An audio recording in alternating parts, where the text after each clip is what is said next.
하나님 말씀 보시겠습니다. 구약 성경 이사야서,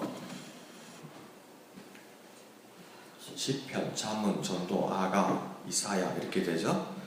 시편 조금 뒤로 가면 이사야서 있습니다. 이사야서 9장,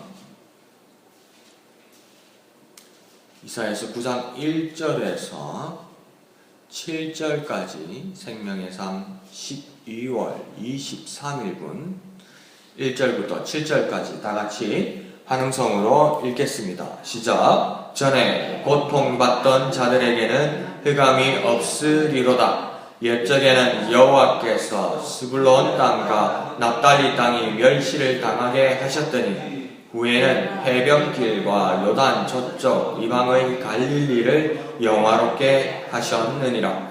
흑암에 행하던 백성이 큰 빛을 보고 사망의 그늘진 땅에 거주하던 자에게 빛이 비치도다.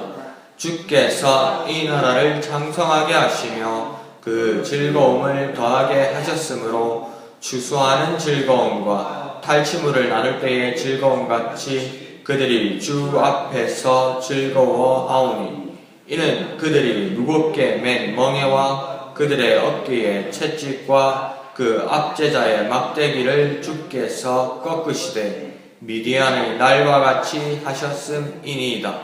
어지러이 싸우는 군인들의 신과 피 묻은 겉옷이 불에 섭같이 살라지리니 이는 한 아기가 우리에게 낳고 한 아들을 우리에게 주신 바 되었는데 그의 어깨에는 정사를 메었고 그의 이름은 기묘자라 모사라 전능하신 하나님이라 용존하시는 아버지시라 평강의 왕이라 할 것임이라.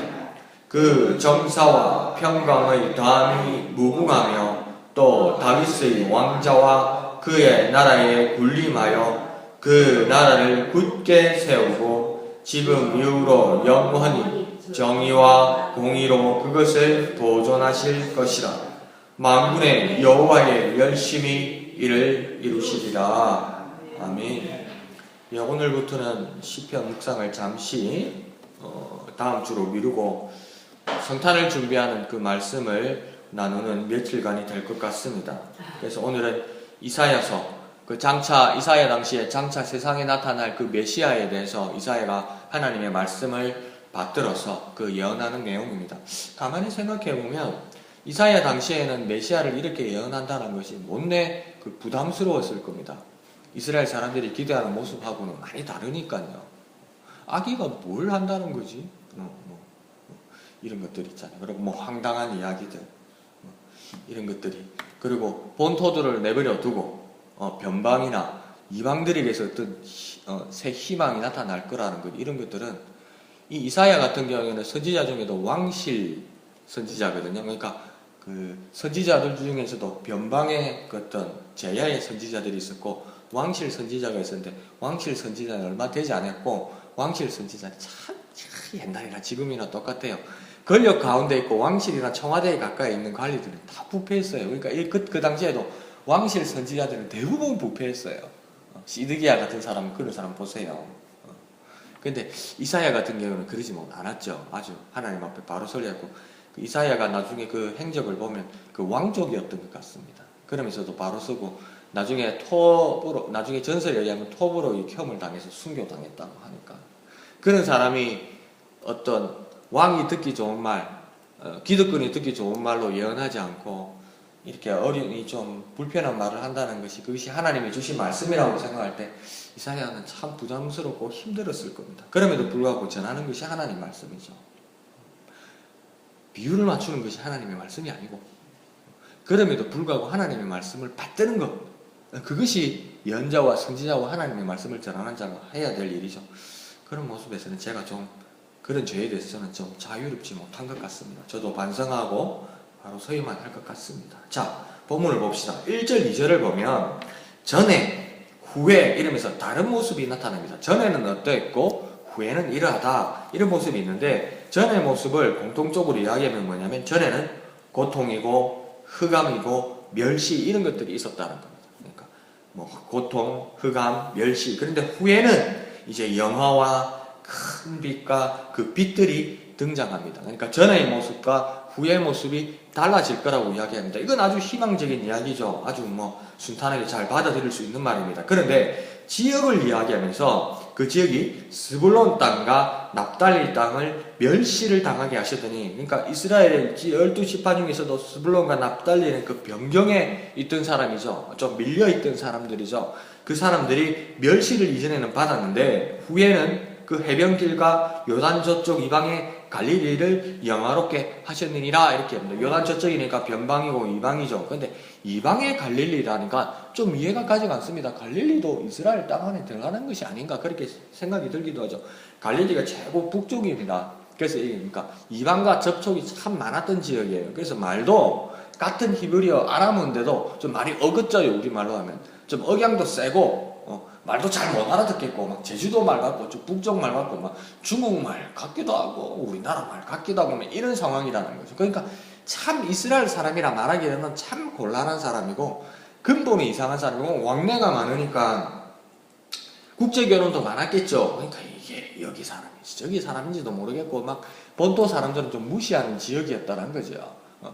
그런 사람들이 나중에 어떻게 됩니까? 영화롭게 된다고 합니다. 어떻게 빛나고 영화롭게 될까요?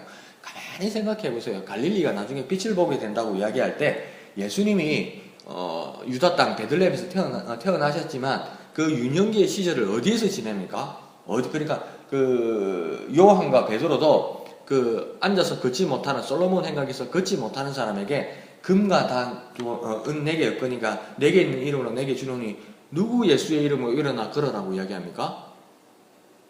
누구 예수의 이름이라고 이야기합니까? 나사렛. 그렇죠. 나사렛 예수라고 이야기해요. 나사렛 예수란 말은 뭐냐면 특별한 말이 아닙니다. 나사렛 동네에 살았던 예수란 말입니다. 그러니까 나이 30살까지 나사렛 동네 예수님이 살았죠. 그러니까 예수님이 고향은 사실은 어디입니까? 베들레헴에서 태어났지만 나사렛 사람이죠. 이 나사렛 동네가 어디 있는 거냐 하면 갈릴리 지방 안에 있는 겁니다.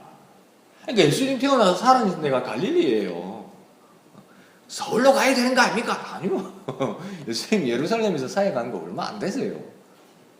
그러니까 이 갈릴리 변경이 이 이방 같고 그냥 짬뽕 같은 이 근본도 없는 이 동네가 영원하게 되었다는 거예요. 그러니까 예수께서 거기서 나셨다는 거죠.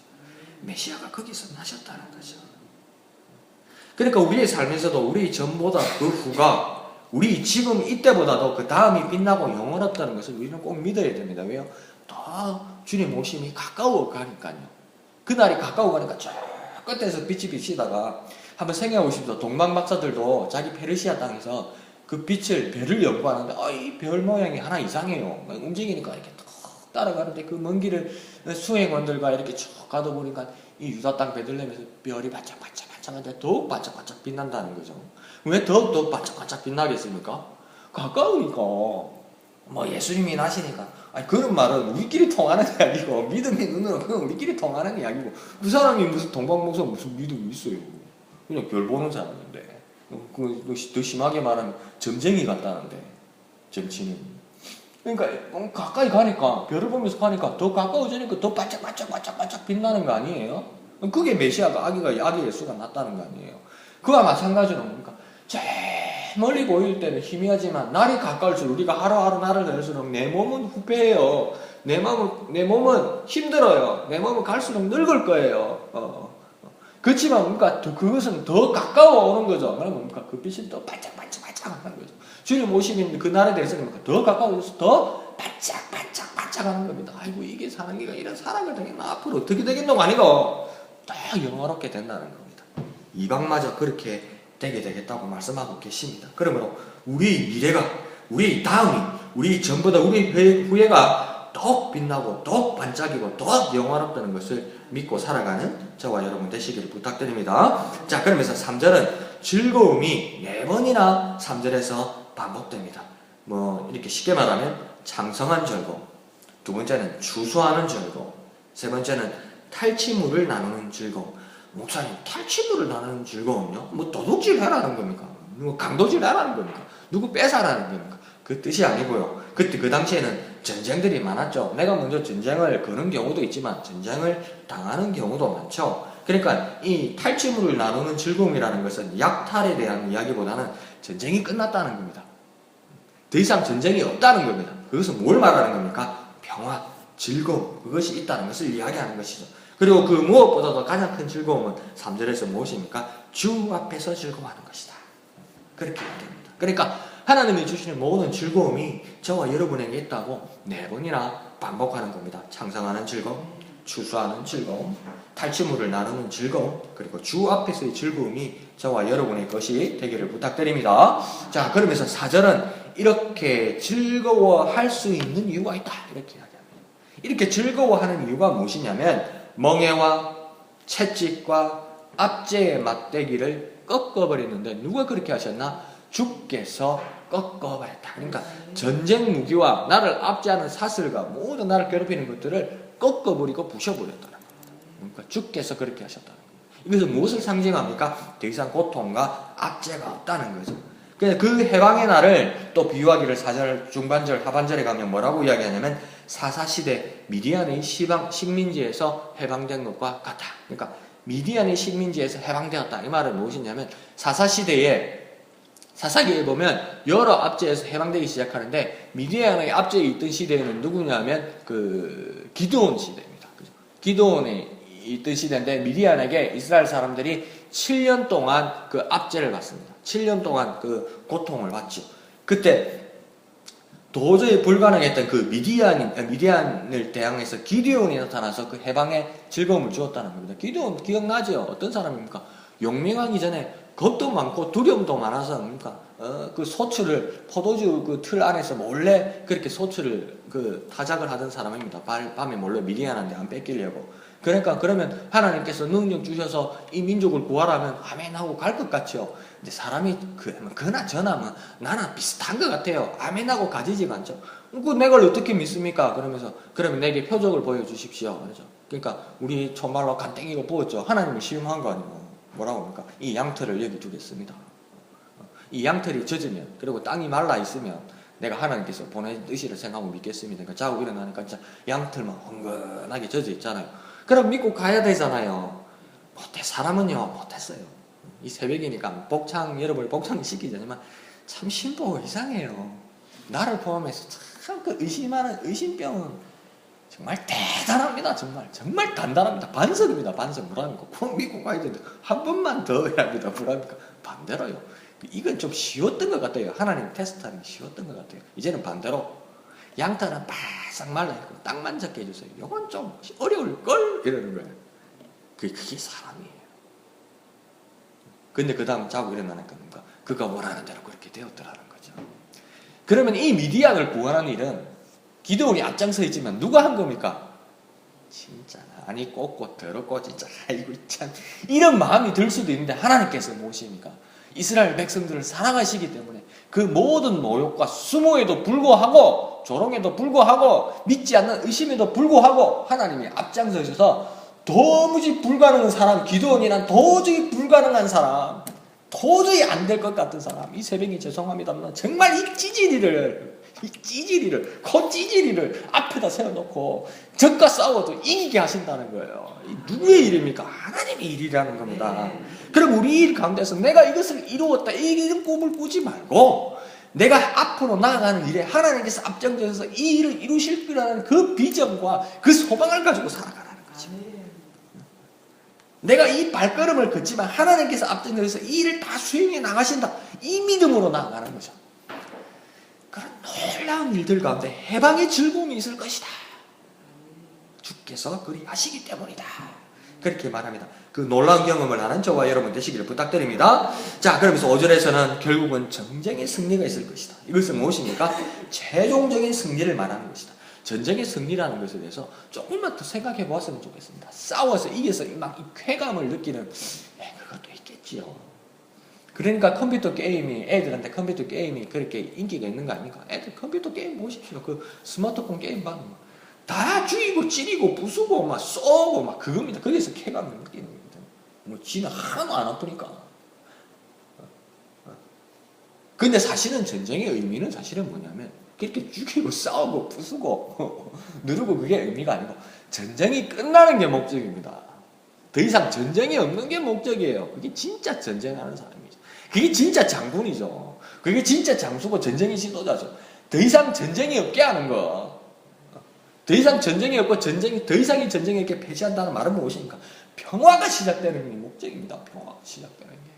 근데 그걸 또 악용해서 하는 요즘 세상 사람들도 많습니다만, 그러면 전쟁이 완전히 끝나고 평화가 시작되는 것은 누구를 통해서만 가능한 겁니까? 우리가 이제 와서 보니 오직 예수의 강림으로만 가능한 겁니다.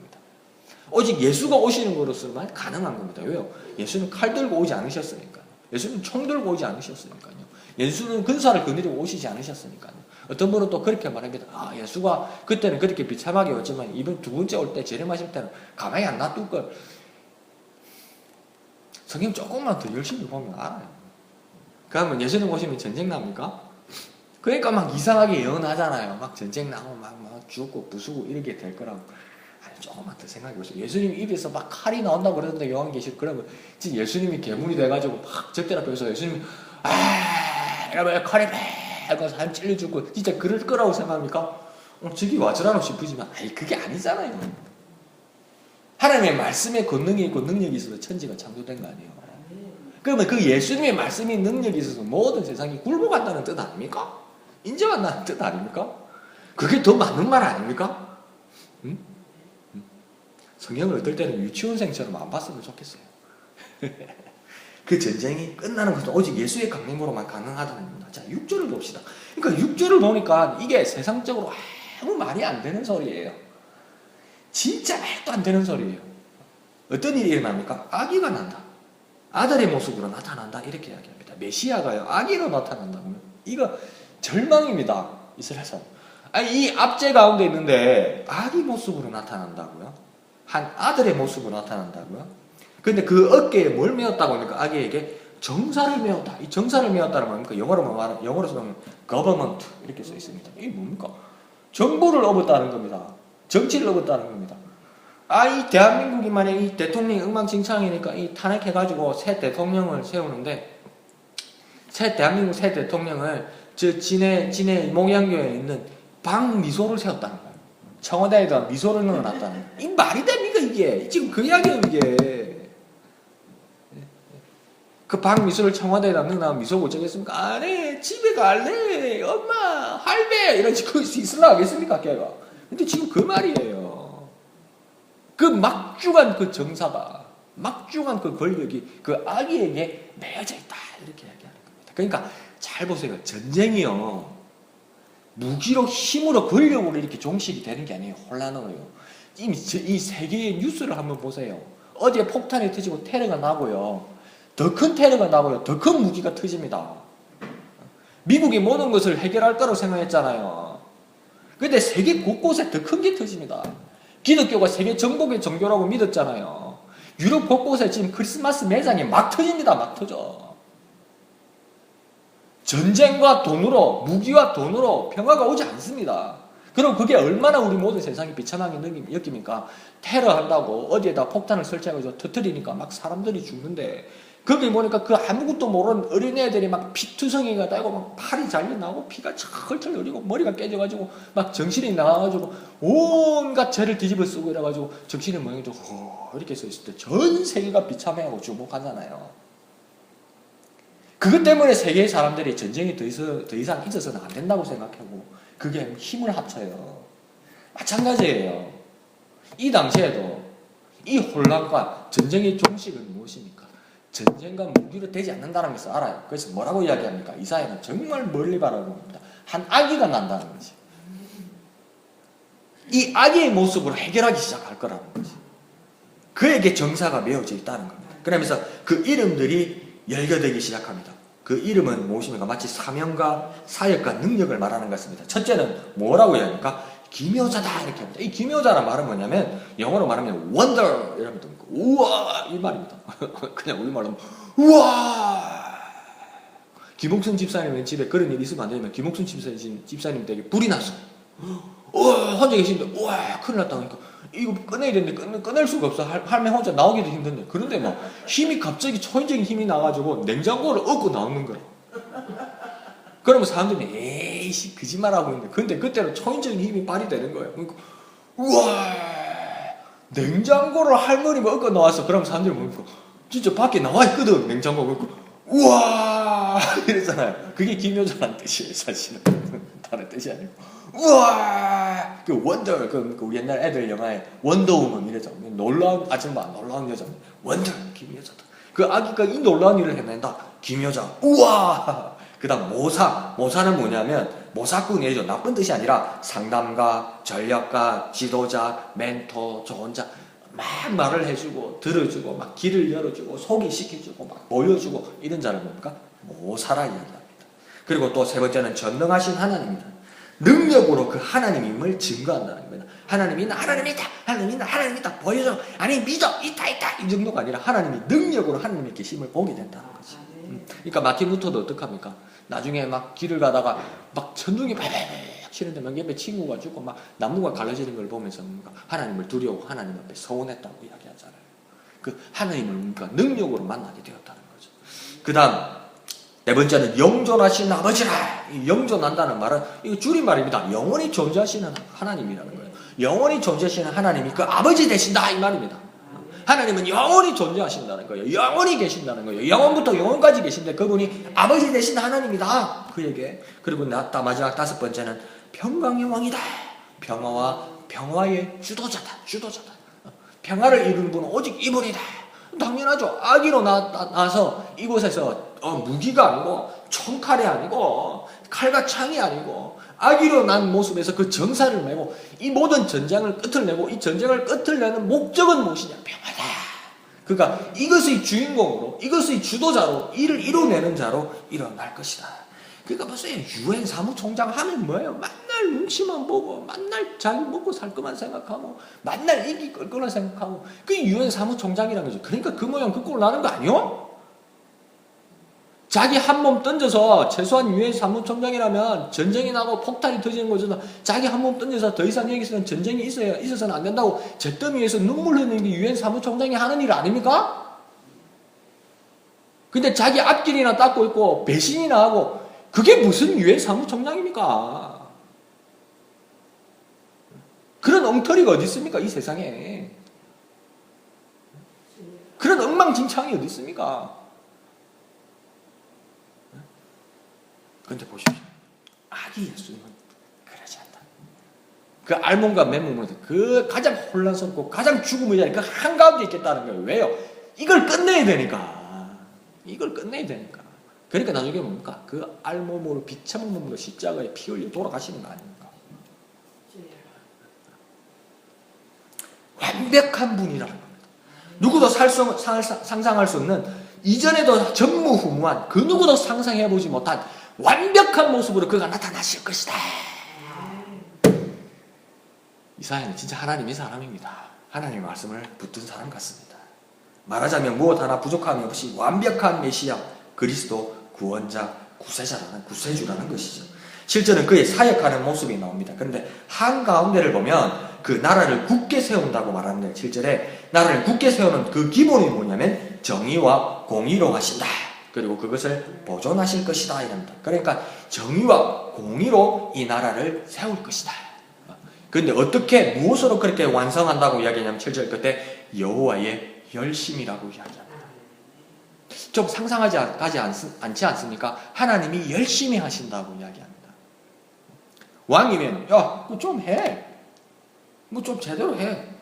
우리나라 뭡니까? 청와대에서 뭐도 모르고 텔레비 태워놓고 머리나 올리고 밥 먹는 거나 좋아해가지고 혼자 이러다가 막 서류 가져오면 이게 영어인지 한글인지 뭐 어느 나라 말인지도 모르고 사인펜 가지고 사인이나 나중에 자기가 뭐 사인인지도 모르고 그거 좀 해줘. 뭐 하나 해줘. 뭐 줄 좀 대줘. 입찰 좀 시켜줘. 그 곤란한데요. 이런 식으로 했다는 거죠. 이게 게으르다는 겁니다. 게을러요. 자리만 올라가면 게으르다는 겁니다. 그런데 하나님은 뭘 하신다고 이야기합니까? 하나님 열심히 하신다고 이야기해요. 그가 왕이신데 하나님 열심히 하신다고 이야기해요. 뭔 말입니까? 하나님 쉬지 않으신다는 거예요. 애를 쓰신다는 거예요. 성실하시다는 거예요. 하나님이요. 그것으로 이 평화를 이룰 것이다. 정의와 공의로 하나님의 나라를 하나님이 열심으로 세울 것이다. 하나님 감시하면서 똑바로 안 하네? 툭 이러면 끝나는 거 아니에요? 하나님 그러지 않으시겠다는 거예요. 하나님 열심히 하신다는 거예요. 그 하나님의 모습이 우리에게 임하신다는 겁니다. 변칙과 반칙과 불의와 제약이 더 이상 지배를 하지 못하고 공평과 평등으로 하나님 당신 나라를 세워서 정직하고 진실하고 진리를 따는 자들이 억울하지 않도록 하나님이 열심을 내어 세우시겠다. 자, 그러면 우리가 마음을 하나 바꿔먹어야 할 게 저는 있을 것 같아요. 왜요? 나는 하나님을 믿고, 나는 하나님을 알고, 나는 예수님을 믿고, 나는 하나님의 자녀니까 나는 내게 특혜가 있을 것이다. 분명히 특혜가 있죠. 예수님을 믿음으로 하나님의 자녀가 되고 하나님 나라로 가게 되니까. 자, 여기까지 아멘 할렐루야. 그 다음 좀 성실하고, 그 다음 좀 열심을 내라는 겁니다. 하나님은 열심하시는 분이고 공의와 정의로 그 나라를 세운다는 거예요. 그러니까 하나님은 공의와 정의의 하나님이에요. 평등한 하나님이에요. 그러면 내가 그 공의와 평등 안에 성실 안에 있어야 내가 그 하나님의 혜택을 받는 거예요. 나는 게으르고 나는 거짓말하고 나는 제약하면 이 영역 밖에 나와 있는 거죠. 안 돼요. 근데 이때까지 뭡니까? 한국의 교회는 뭘 배웠습니까? 그냥 해줘. 그냥 백으로 해줘. 그걸 교회에서도 가르쳤네? 우리끼리 이래 가르쳤네? 아니라고요. 최소한 여기는 아니라고요. 이 본문에서는 아니라 공의와 정의라고 얘기해요. 우리 열심은 무엇에 투자하고 있습니까? 그 메시아를 기대하고 또 재림을 기다리는 저와 여러분은 무엇을 하고 있습니까? 공의와 정의로. 하나님이 공의와 정의 안에 들어서 그 하나님의 참 아들 예수 그리스도로 말미암아 구원받은 우리가 주님 다시 오심을 기다려서 그 공의와 정의와 평화가 주 예수 이름으로 정착되는 그곳에 살아가는 저와 여러분 되기를 부탁드립니다. 하나님이 열심을 내십니다. 저와 여러분도 열심을 냅시다. 하나님은 쉬지 않고 하나님은 게으르지 않습니다. 하나님은 권력으로 함부로 휘두르고 게으르게 침상에 누워 계시지 않습니다. 하나님이 열심을 내십니다. 나도 하나님 닮아서 열심을 내는 저와 여러분이 됩시다. 주님의 오심을 기다리고 그 예수를 향하여 아멘 주 예수여 어서 오시옵소서 그 일을 기다리며 열심을 내는 저와 여러분 되시기를 거룩하신 예수님의 이름으로 축원드립니다. 기도하겠습니다. 거룩하신 아버지 하나님 은혜를 감사드립니다. 하나님이 열심을 내시니 우리 또한 하나님을 닮아 열심을 내는 우리가 되게 하여 주옵소서. 한 악의 모습으로 전쟁과 무기가 아닌 한 악의 모습으로 이 땅에 혼란과 모든 정쟁을 종식시키는 예수의 모습을 이사야가 예언하였던 것처럼 이 혼란한 시대에 이 종말의 시대에 주 예수 그리스도의 재림을 기다리는 우리들이 되게 하여 주시옵소서. 우리의 믿음의 고백이 아멘 주 예수여 어서 오시옵소서 이렇게 고백하고 하나님을 본받아 하나님처럼 열심을 내는 우리에게 축복하여 주시옵소서. 모든 것을 감사드리며 거룩하신 예수님의 이름으로 간절히 기도하옵나이다.